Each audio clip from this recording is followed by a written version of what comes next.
ভাইয়া সিন্ডিকেট আসলে সব জায়গাতেই থাকে, বাট এগুলাকে কেয়ার করলে আসলে কেয়ার করা হয়। আমি একটা জিনিস খুব মনে প্রাণে বিলিভ করি, না বাড়ছে না, এটা আসলে সবার একটা মিস ইনফরমেশন। মানে আপনারা সবাই জানেন যে আমি নাচের মেয়ে। আমার কিছু অডিয়েন্সরা হয়তো জানে না, একটু কনফিউজ হয়ে যায়। আমি আসলে ছোটোবেলা থেকে নাচ করি, আমার নাচ থেকেই মিডিয়াতে আসা। আমার পারফরমেন্সটা ছিল আসলে দেশের নিয়ে, দেশকে রিপ্রেজেন্ট করা। আর 2024 সালটায় আসলে আমাদের অনেক হ্যাট্রিক একটা ইয়ার গিয়েছে, অনেক আপস অ্যান্ড ডাউনস, মাঝখানে আমাদের আন্দোলন গিয়েছে, আমাদের শহীদদের প্রতি শ্রদ্ধা, সব কিছু মিলেই আসলে আমাদের এই ডান্স পারফরমেন্সটা করা। সো ছোট করে আসলে 2024-এর জার্নিটা আসলে তুলে ধরা হয়েছে বাংলাদেশে, এটাই। কাজ নিয়ে যদি একটু জানতে চাই, অ্যাওয়ার্ডে নমিনেশন আছে কিনা আমি দেখিনি। না, এইবার আমার কাজে নমিনেশন নেই, কারণ এটা হচ্ছে 2023-এর হচ্ছে। সো 2023-এ আমি তেমন কাজ করিনি। 2024-এ ইনশাল্লাহ আমার নমিনেশন থাকবে। 24-এর যে কাজগুলো করলেন আসলে একদম দ্বার প্রান্তে, 25 আসছে নতুন বছরের পরিকল্পনা কি, বা ভ্যালেন্টাইনে কোনো কাজ আসছে কিনা?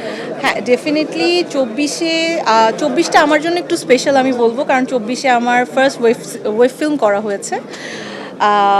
এটার জন্য আমি খুব এক্সাইটেড। আর ওটিতে এটা দিয়ে আসলে আমার ত্রিভুজ দিয়ে আসলে আমার ডেবিউ করা হয়েছে। 2025 অলমোস্ট সামনে চলে এসছে, 25-এর জন্য অনেক অনেক ভালো ভালো কাজ প্ল্যান করা হয়েছে। 24-এ আমি ঠিক রেগুলার কাজ করতে পারিনি, বাট ইনশাল্লাহ 25 থেকে আমি একদম ফুল অন রেগুলার কাজ করব। সবকে ইদানিং দেখা যাচ্ছে ও, আর ভ্যালেন্টাইন নিয়ে কোয়েশ্চেন ছিল। হ্যাঁ, ভ্যালেন্টাইনে আমার নাটক আসছে, দুটো ওটিটি নিয়ে আমার অলরেডি প্ল্যান চলছে, একটা বিজ্ঞাপন নিয়ে আমি দেশের বাইরে শুট করতে যাব। নাটকের পাশাপাশি দেখছি যে আমরা বিভিন্ন জায়গায় সব পারফরমেন্স করছি আসলে। ডান্স। হ্যাঁ, সেটা নিয়ে একটু জানতে চাই, এই ভাবনাটা কখন আসছে, বা এটা বাড়ছে ইদানিং? না, বাড়ছে না, এটা আসলে সবার একটা মিস ইনফরমেশন। মানে আপনারা সবাই জানেন যে আমি নাচের মেয়ে। আমার কিছু অডিয়েন্সরা হয়তো জানে না, একটু কনফিউজ হয়ে যায়। আমি আসলে ছোটোবেলা থেকে নাচ করি, আমার নাচ থেকেই মিডিয়াতে আসা। আগে অনেক বেশি আমরা স্টেজ প্রোগ্রাম করতাম, স্টেজ পারফরমেন্সগুলো হতো, শিল্পকলা একাডেমি থেকে শুরু করে দেশের বাইরে গভর্নমেন্ট ট্যুরগুলো হতো। বাট এখন আসলে নাচের চর্চাটা একটু কমে এসছে।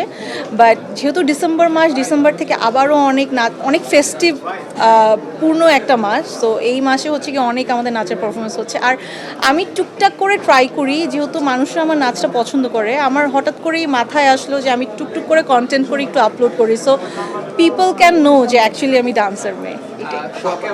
সিনেমায় দেখেছি আমরা, প্রতিষ্ঠায় কোনো সিনেমার প্ল্যান আছে কিনা? সিনেমা আসলে আমার যখন করা হয়েছে তখন আমি খুবই ছোট ছিলাম, আর আমি একদমই ইন্টারেস্টেড ছিলাম না, ওই অবস্থাতেই আমার করা হয়ে গিয়েছে। বাট এখন আসলে অনেক সুন্দর সুন্দর সিনেমা হচ্ছে, আমাদের সিনেমার ক্যারিয়ার অনেক ভালো হয়েছে ইনশাল্লাহ। আমি একটু আসলে ডিফারেন্ট টাইপের গল্প খুঁজছি।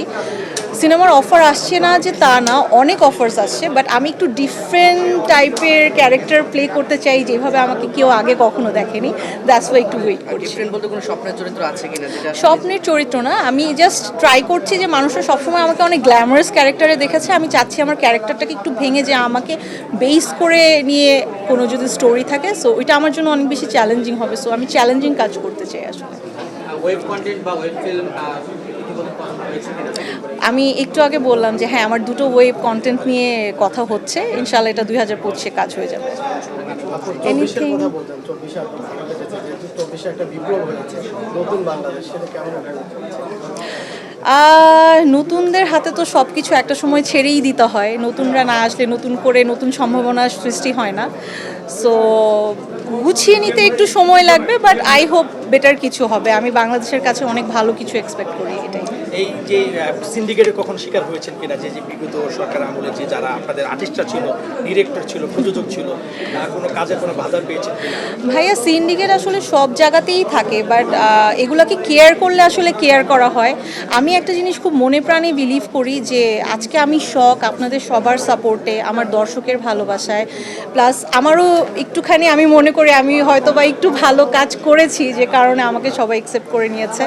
আমি যেটা বিলিভ করি যে সিন্ডিকেটের মধ্যেও কারো যদি মনে হয় যে না আমার শখকে লাগবে, শখ আমার এই ক্যারেক্টারটার জন্য পারফেক্ট, ওগুলো আসলে কিছু ম্যাটার করে না। আর সিন্ডিকেট তো খুব অল্প সময়ের জন্য, সিন্ডিকেট করে কতদিন আসলে মিডিয়াতে কাজ করা যায়।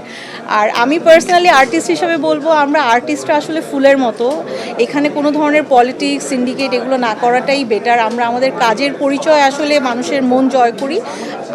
সবাই যেন এইসব ঝুট ঝামেলা ভুলে যে মানুষের মনে যেন দাগ মানে জায়গা করে নেয় কাজ দিয়ে, এটাই। সব একটা প্রশ্ন হলো যে আপনার কি মনে হয় যে বিগত সময়ের শিল্পীরা আসলে রাজনৈতিক সংশ্লিষ্টতা সরি সংশ্লিষ্টতা বিগত সময়ে বেড়ে গিয়েছিল কিনা বা বাড়তে বাধ্য হচ্ছিল কিনা? ভাইয়া আমি পলিটিক্স নিয়ে একদম কথা বলতে চাই না, কারণ আমি এগুলো খুব কম বুঝি। আমি এগুলো নিয়ে আজকে এত সুন্দর একটা প্রোগ্রাম আমি বলতে চাই না। শখের শখ আসলে কি, শখের শখগুলো আসলে কি? আমার তো অনেক শখ, আমি নিজেই একটা শখ। আমার ট্রাভেল করা খুব ভালো লাগে, ইটস মাই হবি। লাইক দেশ বিদেশ ঘুরতে আমার পছন্দ, নতুন নতুন জায়গা এক্সপ্লোর করা, বিভিন্ন জায়গা থেকে নতুন জিনিস শেখা, বিভিন্ন নতুন নতুন ফুড ট্রাই করা, এটাও আমার একটা শখ। আর রিসেন্টলি হচ্ছে গিয়ে আমার মেয়ের সব শখগুলো আমার শখে পরিণত হয়ে গিয়েছে। আসলে আমার মেয়ের যা ভালো লাগে দেখা যায় এখন সব কিছুই আমার শখে পরিণত হয়েছে। যদি আপনাদের শখের কোন জিনিসটা মানে কোন শখটা এখন পূরণ হয়নি? আলহামদুলিল্লাহ, আমার কাছে মনে হয় এখনো পর্যন্ত সব শখই পূরণ হয়েছে। আসলে মানুষের শখের তো শেষ নেই, শখ একটু একটু করে বাড়তে থাকে। লেটস সি আমার নেক্সট কি শখ আসে। Thank you. আক্ষেপ নেই ভাইয়া, আমার কাছে মনে হয় প্রত্যেকটা মানুষ আসলে চড়াই উতরাই পার করে, অ্যান্ড প্রত্যেকটা চড়াই উতরাই থেকে মানুষ কিছু না কিছু শিখে।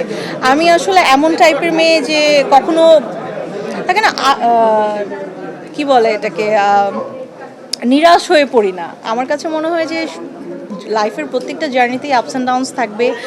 আপস থেকে আমরা যেরকম সফলতা পাই, ডাউনস থেকেও আমরা বিভিন্ন নতুন কিছু শেখার জিনিস পাই আর কি। সো আমার কাছে আক্ষেপ বলে কিছু নেই।